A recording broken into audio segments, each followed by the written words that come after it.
আপনি অসুস্থ খাবার খেলে অসুস্থ হবেন। দেখেন মুরগির ন্যাচারাল খাবার কি, মুরগি ন্যাচারালি কিভাবে চলে এটা জানতে হবে। তাহলে একটা মুরগি ন্যাচারালি সে কি খায়, সে খুঁটে খুঁটে খায়, পোকামাকড় খায়, অনেক কিছু খায়। এখন সে দেশি জাত, এখন সে তার একটা ফ্যামিলি আছে, তার বাচ্চা কাচ্চা নিয়ে সে কি করে, ঘুরতে বের হয়।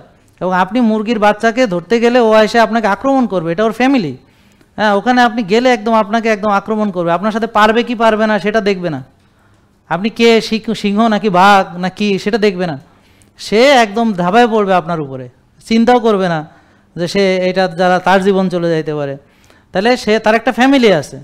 আপনারা যেসব মুরগি খান, ওই মুরগি কোথায় তৈরি হয়েছে? ইনকিউবেটরে তৈরি হয়েছে।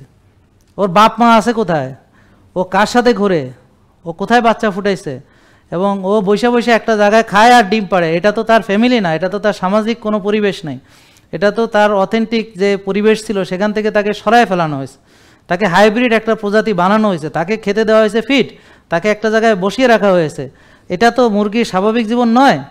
আর আপনারা এইসব মুরগি খেয়ে কী হবে, আপনারা অসামাজিক হইয়া যাবেন, অসামাজিক কার্যকলাপে লিপ্ত হবেন, আপনারা একা একা থাকবেন, আপনারা কারোর সাথে মিশবেন না, আপনারা স্বার্থপর হয়ে যাবেন, মানুষের কল্যাণে। মানুষ যেরকম খাবার খাবে তাই সেরকম ক্যারেক্টার হয়ে যাবে।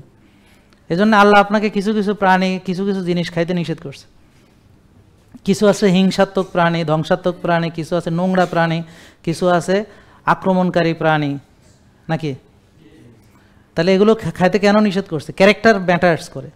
তাহলে যারা প্রসেসড আল্ট্রা প্রসেসড ফুড খাবে তারা কোনো দিন সুস্থ মানুষ হিসেবে বেড়ে উঠবে না, সুস্থ মানসিকতার হবে না, তারা নোংরা মানসিকতার হবে। কারণ ওই যে আমাদের নেচার থেকে সরালে কি হয়, বুঝতে পেরেছেন? তাহলে সে যে শুধু রোগী হবে তা না, তার মানসিকভাবেও সে সমস্যা, বিকারগ্রস্ত হবে, তার মেন্টালিটিও চেঞ্জ হয়ে যাবে, সে একা একা থাকতে চাইবে। শ্বশুর শাশুড়ি, আত্মীয় স্বজন, একটা ফ্যামিলি, যৌথ পরিবার, এগুলো সে কোনো দিন টলারেট করতে পারবে না, বুঝতে পারছেন? তার ফ্যামিলি টলারেট করতে পারবে না, একা একা ভালো থাকতে চাইবে। তবে পৃথিবীতে একা একা ভালো থাকা সম্ভব নয়। তো যার ফলে সে একাকিত্বে ভুগবে, ডিপ্রেশনে যাবে, কিন্তু আবার সে দোক্কা থাকতে পছন্দ করে না, আবার একা একা থাকলে ডিপ্রেশনে যায়। এরকম সে এমন একটা ক্যারেক্টার হবে, না কারোর সাথে মিশতে পারবে, আবার না মিশে থাকতে পারবে, সে এইভাবে ডিপ্রেশনে চলে যাবে, হতাশ হয়ে যাবে। ঠিক আছে?